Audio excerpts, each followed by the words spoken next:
No one at Blackmore House slept anymore. The silence inside the great stone mansion felt heavier than the winter clouds hanging over the hills of New York State. It pressed into every hallway, every room, every breath. It was the silence left behind when a mother died and a child decided, quietly and without drama, that living no longer made sense. Lady Georgiana Harrow had not eaten in 3 weeks. She sat each morning in the deep window seat of her bedroom, small hands folded in her lap, staring out at the rain as if counting the drops gave them meaning. Her body had grown thin, her face pale and sharp, her once bright blue eyes dull and distant. Trays of food came and went. Warm porridge with honey, soft bread with butter, apples sliced just the way her mother used to prepare them. Nothing was touched. It was not stubbornness. It was not defiance. It was emptiness. Georgiana no longer remembered why people ate. Food had no taste. Swallowing felt pointless. Her stomach felt closed, like a door that refused to open again. 3 weeks earlier, her mother had been alive. Her mother had smelled of rose water and lavender, had hummed while sewing by the fire, had laughed when eggs burned on Sunday mornings. Her mother had kissed Georgiana's hair before bed and promised to wake her in the morning. 5 days later, her mother was placed in the family chapel beneath cold earth. Georgiana had watched it happen. She had held her mother's hand while it went still. She had whispered goodbye into a silence that never answered. Now people said things like, "She is at peace," and "She is in heaven." Georgiana did not understand how peace could exist in the cold. Behind her, another tray sat untouched. A young maid lingered by the door, hands twisting nervously in her apron. "Please, my lady," she whispered, "just one bite." Georgiana turned her face to the wall. The maid left in tears.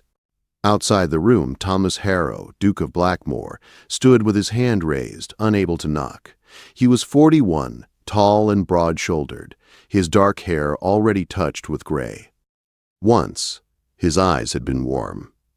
Now they looked carved from stone. He had buried his wife 3 weeks ago. Now he was watching his daughter fade. He could not bring himself to enter the room. Every time he saw Georgiana, he felt accused. Not by words, but by her silence, by her hollow eyes, by the question she never asked, "Why did you let Mama die?" He turned away and walked down the long corridor, his footsteps echoing through a house that no longer felt like a home. In his study, the doctor waited. "You must be honest with me," the Duke said, gripping the edge of his desk. The physician hesitated only a moment. "Your Grace, the child is wasting away. Her body is weak, her pulse unsteady. If she does not begin to take nourishment soon, she will not survive." "There must be medicine," Thomas said. "Something you can do." The doctor shook his head. "This is not an illness of the body, it is grief. The child has lost the will to live." The word struck harder than any blow. After the doctor left, Thomas sat alone, staring at the portrait above the fireplace. His wife looked down at him, smiling, alive forever in paint. She had been his opposite. Where he was reserved, she had been warm. Where he was rigid, she had been full of laughter. They had married out of duty. They had fallen in love by accident. "She will have enough love for 10 children, Catherine had once said, holding their newborn daughter. "Promise me you will protect her heart." He had promised. Now he was breaking it. That evening, the housekeeper came to him with quiet urgency. "Your Grace," she said, "another governess has resigned. She says she cannot bear to watch the child die." Another failure, another door closing. The Duke sat in the dark long after she left, finally admitting what he had been avoiding. He did not know how to help his daughter. That night, he wrote letters to every placement agency he could find. He asked for someone patient, someone gentle, someone who understood loss. One reply arrived before dawn. It was brief, no grand credentials, no polished language. Only this: "I lost my mother when I was 7. For a long time, I forgot how to live. I do not promise miracles. I promise I will not abandon your child. Signed, Eleanor Westbrook. The Duke sent for her at once. 2 days later, a modest carriage arrived at Blackmore House. A young woman stepped down onto the gravel drive, holding a worn carpet bag. She was 24, plainly dressed, her auburn hair pinned back simply. Her eyes were calm, but there was something deep and knowing in them. She looked at the house and understood immediately. This was a place full of grief. Inside, she met the Duke. "My daughter has not eaten in 14 days, he told her. She barely speaks. She stares at nothing. Eleanor listened. She did not interrupt. Then she asked a question no one else had dared. "What did your wife smell like?" The Duke froze. "Rosewater," he said slowly. "And lavender." "What did she and the child do together?" "They read. They embroidered. They walked in the garden." "Was the child present when your wife died?" "Yes." Eleanor nodded. "Then the child is not starving herself. She is holding on to her mother the only way she knows how." The Duke looked at her, something breaking in his expression. "You may do whatever you think best," he said, "whatever it takes." That afternoon, Eleanor was shown to Georgiana's room. The child sat in the window seat, thin as a shadow, her hair dull and tangled, her nightgown hanging loose on her small frame. Eleanor did not rush forward. She did not speak loudly. She pulled a chair near the window and sat down quietly. "Good afternoon, Lady Georgiana," she said softly. "My name is Eleanor. I have come to sit with you. You do not need to speak. You do not need to eat. I will simply stay." Georgiana did not look at her. Eleanor stayed anyway. Rain tapped gently against the glass. Minutes passed. Then an hour. The child did not move. Eleanor did not leave. Outside the room, the Duke watched through a crack in the door, his heart tight with fear and hope. For the first time in 3 weeks, someone had not tried to force his daughter back to life. Someone had chosen to sit with her in the dark. And somewhere deep inside Lady Georgiana Harrow, something shifted. Eleanor returned the next morning at the same hour. She did not carry a tray. She did not bring medicine or advice. She brought only herself and a small book bound in faded blue cloth. She placed the chair in the same spot near the window and sat down as if nothing in the world required urgency. Georgiana noticed. She did not turn her head, but she noticed. Eleanor opened the book and began to read aloud. Not a cheerful story, not a lesson. It was a poem about loss, about a woman who disappeared from the world and left silence behind. Eleanor read slowly, her voice steady, never dramatic. She did not look at the child while she read. When she finished, she closed the book and sat quietly again. "I will come back tomorrow," she said gently, and left. That night, Georgiana dreamed of her mother for the first time since the funeral. Not of death, but of hands, sewing by the fire and a soft humming voice. On the 3rd day, Eleanor brought her embroidery. She worked silently, the needle moving in calm rhythm. After a long while she spoke, not to Georgiana, but to the room itself. "My mother died when I was 7, she said. "I remember her hands most. She had a scar on her thumb. I used to trace it when I was frightened." Georgiana's fingers tightened slightly on the edge of the window seat. Eleanor did not press. She kept sewing. On the 4th day, Eleanor opened a window despite the cold. Winter air rushed in sharp and clean. A maid protested in the hallway, but Eleanor stopped her. "Her mother liked fresh air," Eleanor said simply. The cold smelled like the garden. Like mornings when Mama used to say, "Stuffy air makes sad thoughts." Georgiana's eyes burned. She did not cry. Not yet. On the 5th day, Eleanor placed small lavender sachets around the room. The scent filled the air. "It does not smell like her," Georgiana whispered suddenly, her voice thin and unused. Eleanor nodded. "No, nothing ever will." That is, one of the cruel parts of loss. Everyone else had told her different lies, that her mother was near, that everything would feel the same again. This woman did not lie. On the sixth day, Eleanor spoke the words no one else dared. "She is gone," Eleanor said quietly. And that hurts in a way nothing else ever will. People say she is at peace because they do not know what else to say.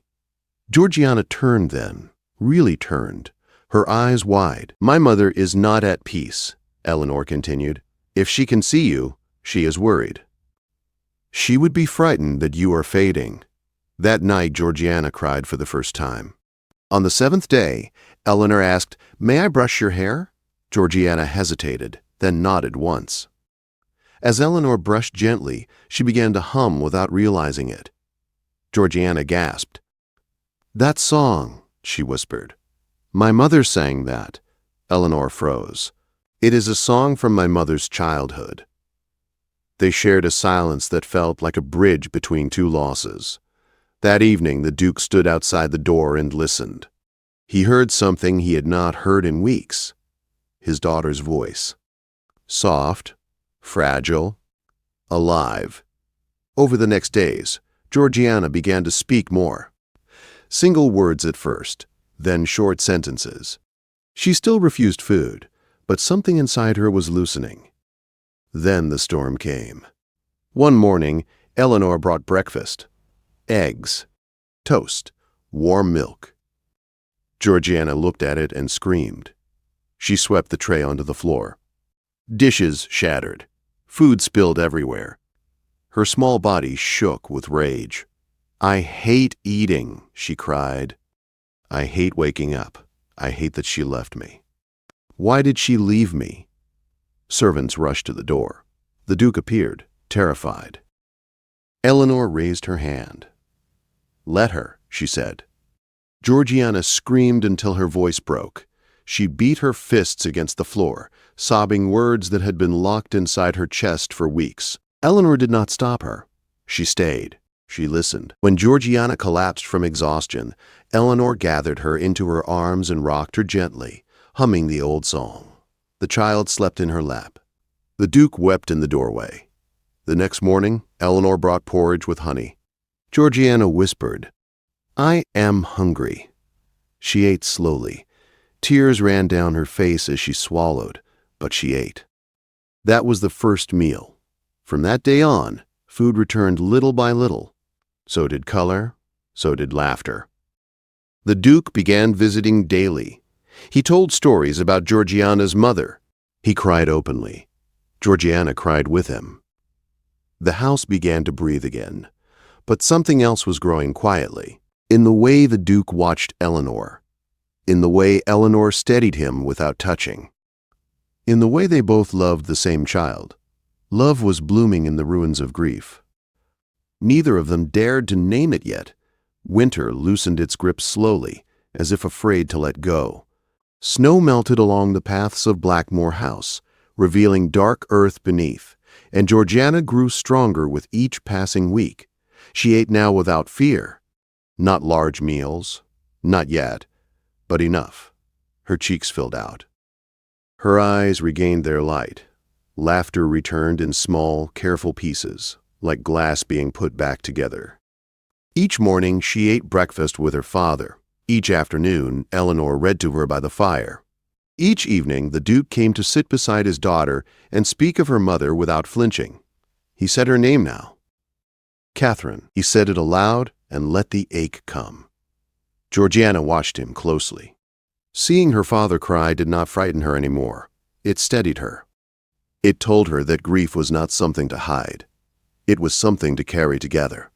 One evening, as Eleanor brushed Georgiana's hair before bed, the child spoke quietly. "Will you leave me one day?" Eleanor's hands paused. "Why would you think that?" "Everyone leaves." Georgiana said simply. Mama left.